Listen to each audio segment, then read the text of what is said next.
Maya's hands moved before her brain could stop them.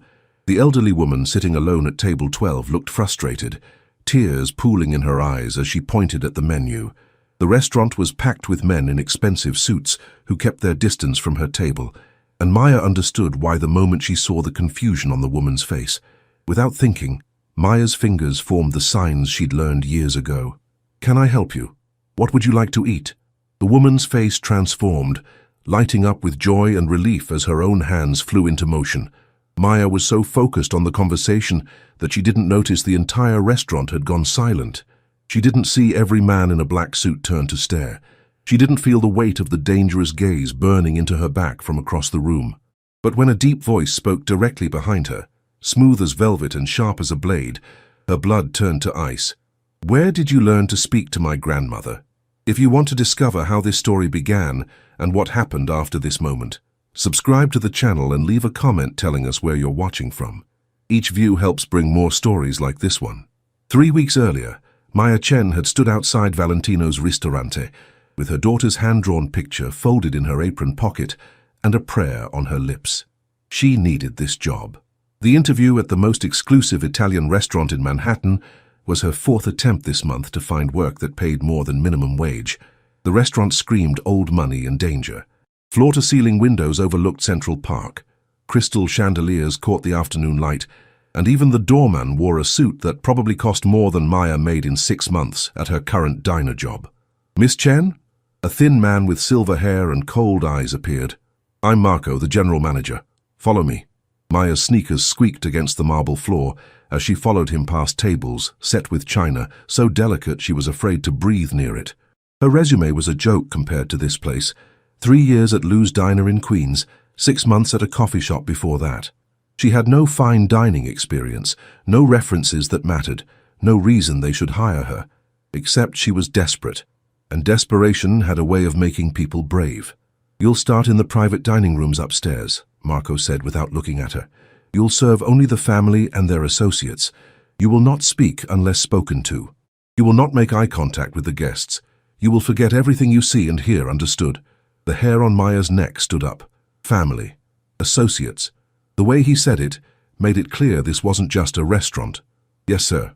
"Good. You start tonight, 6 p.m. sharp. Wear all black, no jewelry, hair pulled back. One mistake and you're gone." Maya wanted to ask about the pay, about the hours, about what the family meant, but the words died in her throat when Marco opened the door to the main kitchen, and she saw him. He stood near the wine storage, tall and devastating in a charcoal suit that fit him like sin. Dark hair pushed back from a face that could have been carved from marble, sharp jawline shadowed with stubble, and eyes, God, those eyes, like storm clouds before lightning strikes. A black script tattoo crawled up his neck, disappearing beneath his collar. Every person in the kitchen had frozen, their attention locked on him like prey, watching a predator decide whether to strike. "Mr. Valentino." Marco's voice had changed, becoming smaller, careful. "The new waitress for the private rooms." Lorenzo Valentino's gaze cut to Maya, and she felt the impact like a physical blow. He studied her with an intensity that made her want to disappear, those grey eyes cataloguing everything. Her worn shoes, her cheap coat, the way her hands trembled slightly at her sides. "She's a child," he said, his voice low and dismissive. "I'm 24, Maya heard herself say, immediately regretting it when his eyes narrowed. "She spoke without permission," Lorenzo said to Marco, still looking at Maya, already breaking rules. "My apologies, Mr. Valentino. I'll leave us." Marco and every other person in the kitchen vanished like smoke.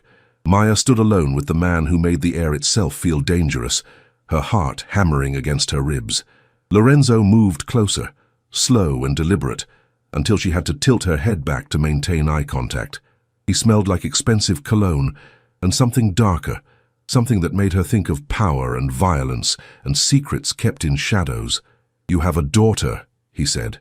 It wasn't a question. Maya's breath caught. How did he know?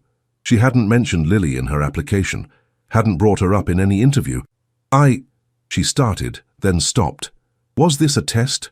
Would admitting it cost her the job? "The drawing in your pocket," Lorenzo said, noticing her confusion. "A child's artwork. The way you stood outside for 10 minutes before entering, checking your phone repeatedly. The desperation in your eyes. You're not here because you want to work in fine dining. You're here because you need money for someone who depends on you.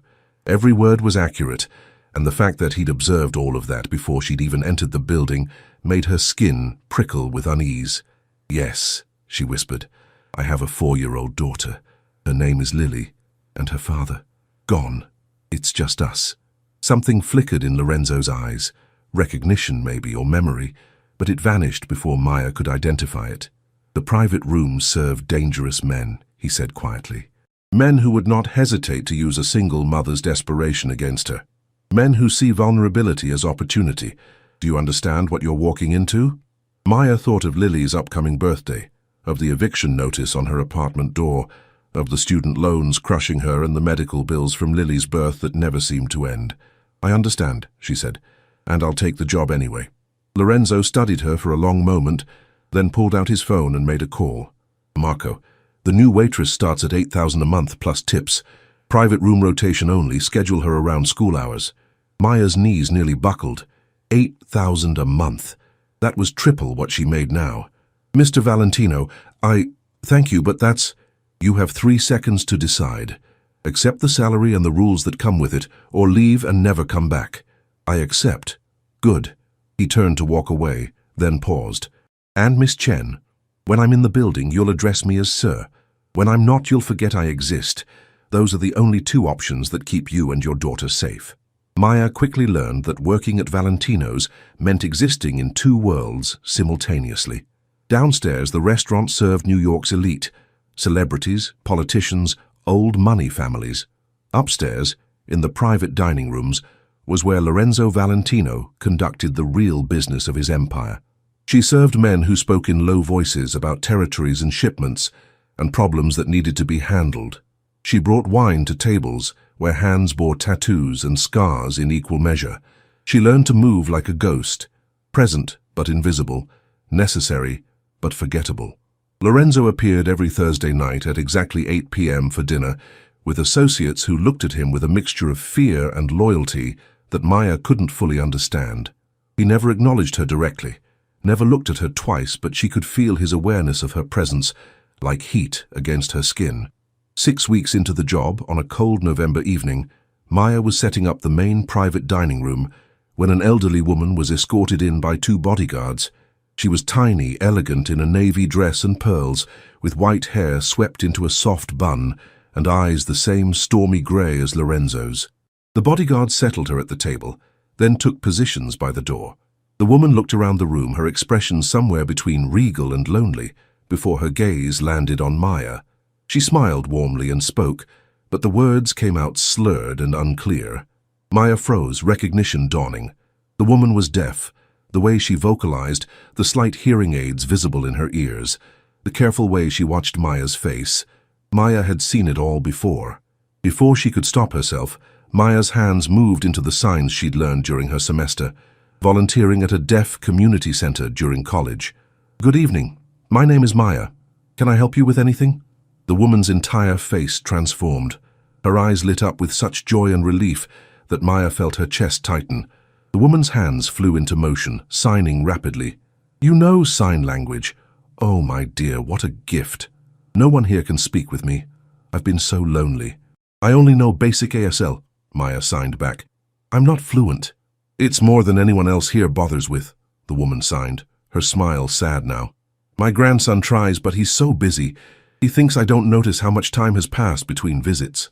Maya's heart ached for her. Would you like me to help you order dinner? They spent the next 10 minutes in conversation, Maya's hands moving carefully through the signs she remembered, while the woman, who introduced herself as Nonna Isabella, talked about her life, her late husband, her loneliness in a world that had stopped trying to communicate with her. Maya was so absorbed in their conversation that she didn't notice the door open. She didn't hear the footsteps or feel the presence until that deep, velvet-sharp voice spoke behind her. Where did you learn to speak to my grandmother? Maya spun around, nearly dropping the menu she held. Lorenzo stood 3 feet away, and the expression on his face was unlike anything she'd seen from him before. The usual cold mask had cracked, revealing something raw underneath. Shock, fascination, and something else she couldn't name. I'm sorry, sir, Maya stammered. I should have asked permission before. Answer the question. I volunteered at a community center in college. They had programs for the deaf community. I learned basic ASL to help communicate with participants. Lorenzo's gaze moved from Maya to his grandmother, who was watching them both with bright, knowing eyes. Nonna Isabella signed something that made Lorenzo's jaw tighten. What did she say? Maya asked before she could stop herself. Lorenzo's eyes cut back to her. She said you're the first person in 2 years who has spoken to her like she's a person instead of a problem to be managed. The guilt in his voice was unmistakable, and Maya suddenly understood the loneliness she'd seen in Nonna Isabella's eyes. This woman was surrounded by family and bodyguards and wealth, but she lived in isolation because no one took the time to speak her language. I'm sorry, Maya said softly. I didn't mean to overstep. Don't apologize. Lorenzo moved closer, his presence overwhelming in the intimate space. How often do you work? 4 nights a week, sir. Starting tomorrow, you'll work every night my grandmother dines here. You'll sit with her, speak with her, make sure she's comfortable. I'll double your salary. Maya's mouth fell open. Mr. Valentino, you don't have to. I'm not asking. His voice dropped lower, intimate despite the command in it. She's been fading for months, retreating into herself because we've all been too busy, too impatient, too focused on other things to make her feel heard. 5 minutes with you and I saw her smile wider than she has in months. So, yes, Miss Chen, I do have to. Before Maya could respond, Nonna Isabella signed something else, a teasing smile on her lips. Lorenzo's expression shifted, still intense, but with a hint of warning. Nonna. No.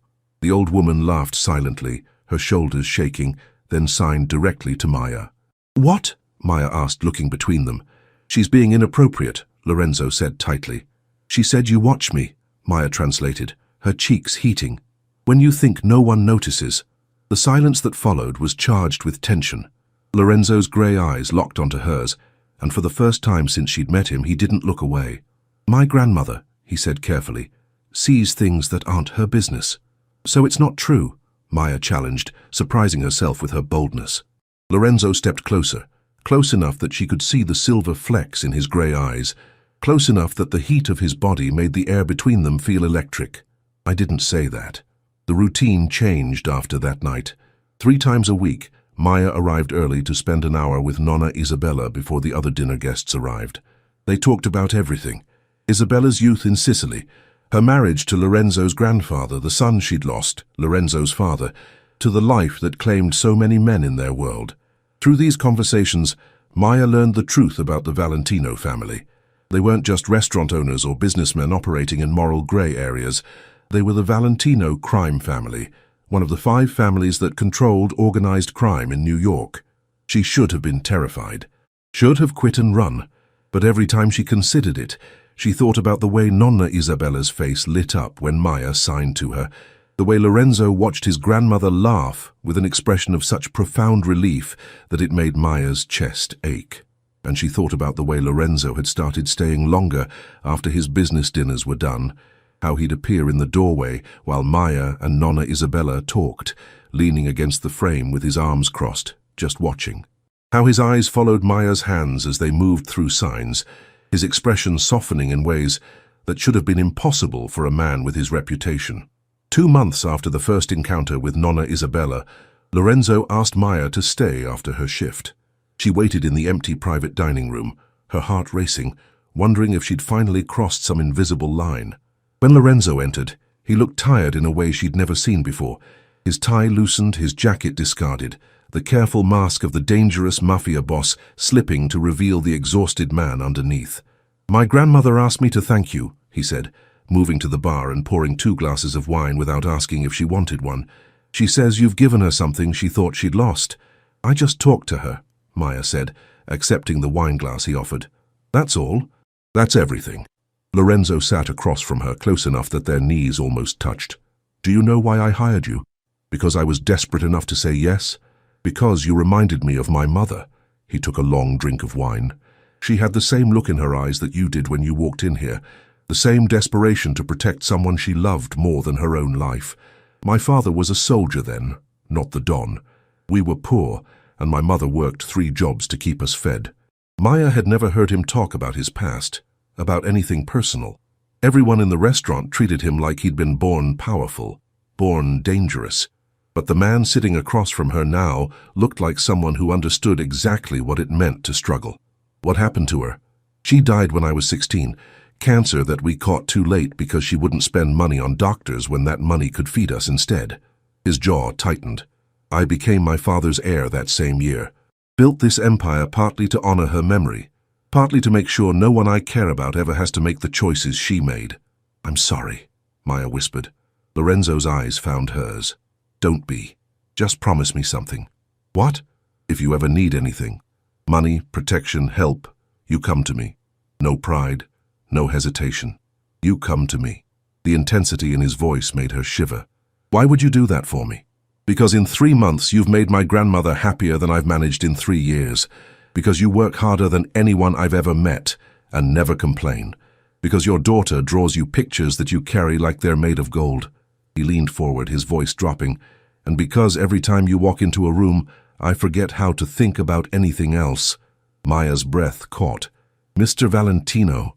Lorenzo. When it's just us, call me Lorenzo. Lorenzo, she breathed, testing his name on her tongue. You're my boss, you're dangerous, he finished. I know. Everything about me should make you run, Maya. I'm not a good man. The things I've done, the blood on my hands, the empire I've built, it's all darkness.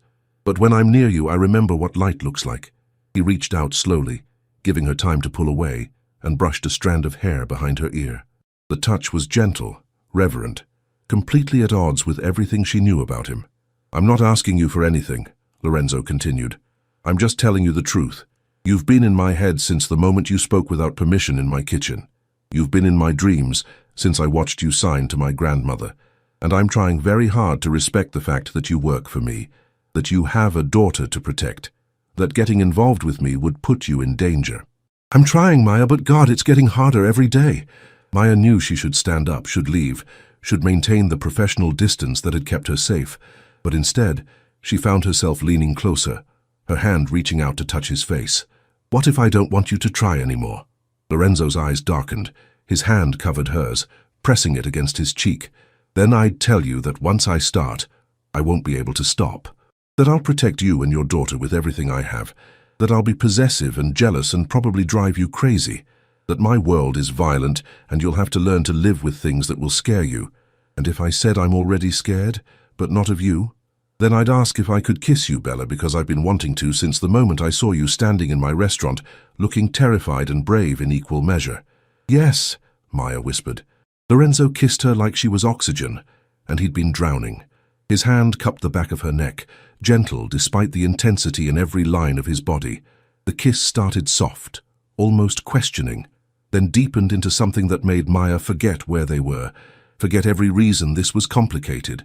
When they finally broke apart, both breathing hard, Lorenzo pressed his forehead against hers. You just changed everything, he murmured.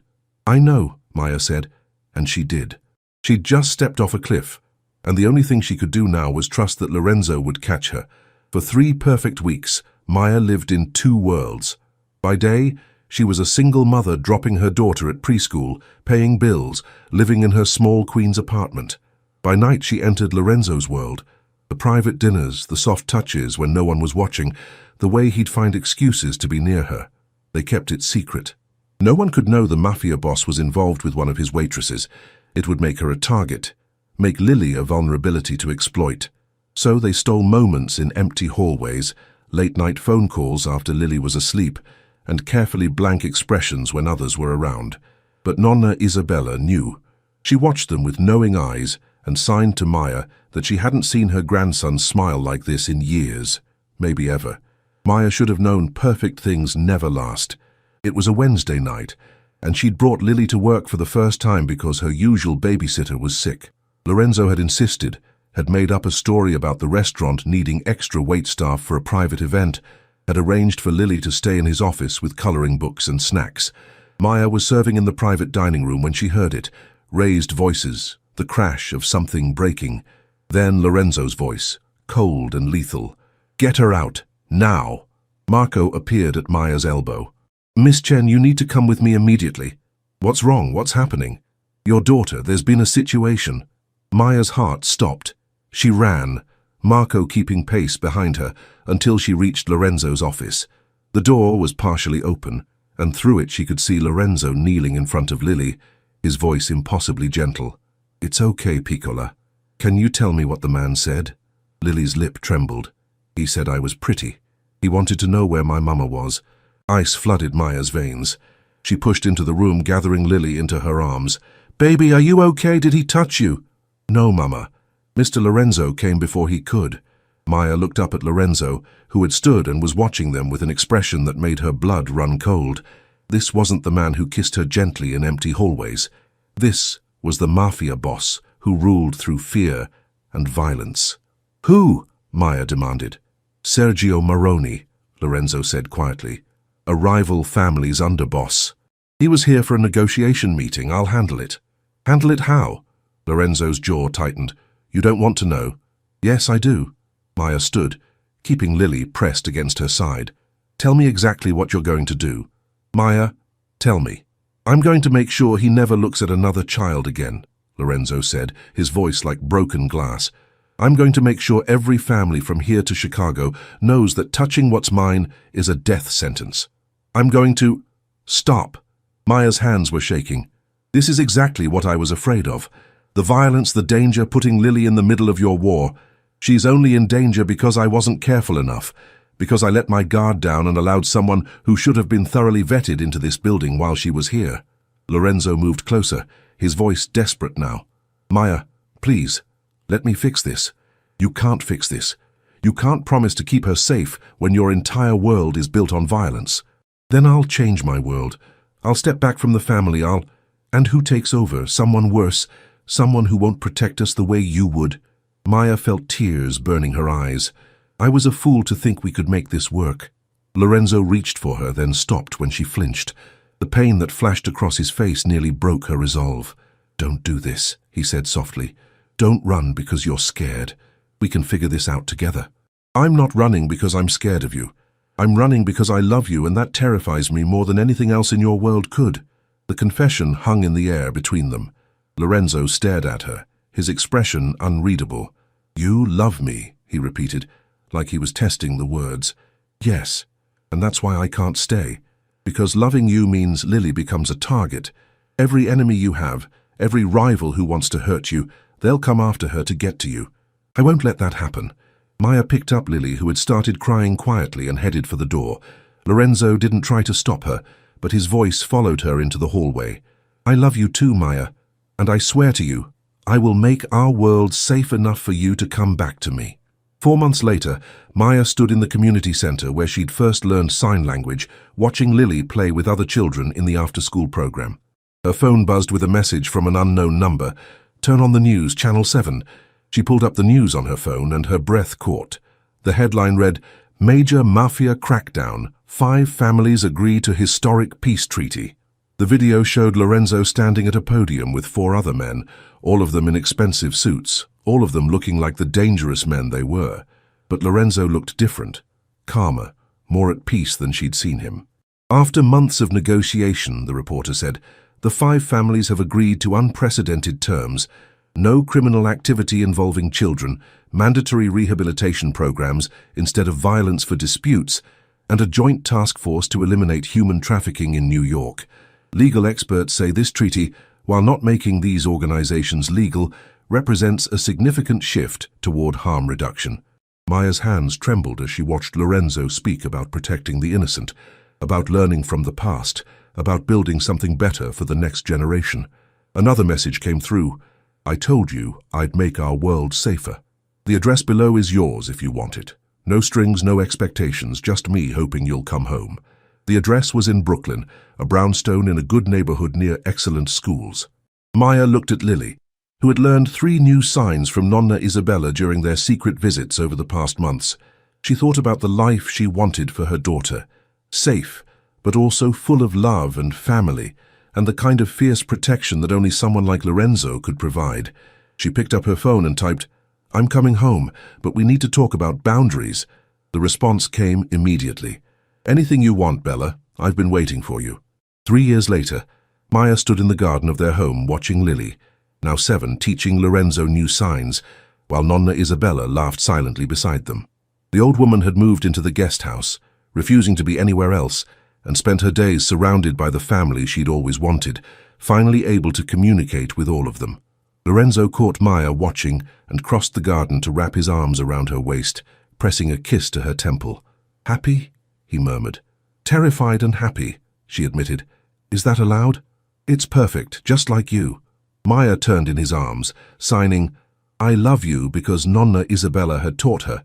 It meant more when you said it in someone's language of the heart. Lorenzo signed back, his hands clumsy but sincere, then sealed it with a kiss that still made her forget how to breathe. Some love stories started with poetry and roses. Theirs had started with fear and desperation and a grandmother who knew sign language. But it had become something beautiful anyway, complicated, imperfect, and absolutely real. This story has come to an end. If it touched your heart in any way, leave your like and share it with someone who also enjoys emotional stories. New stories are coming soon. Until next time.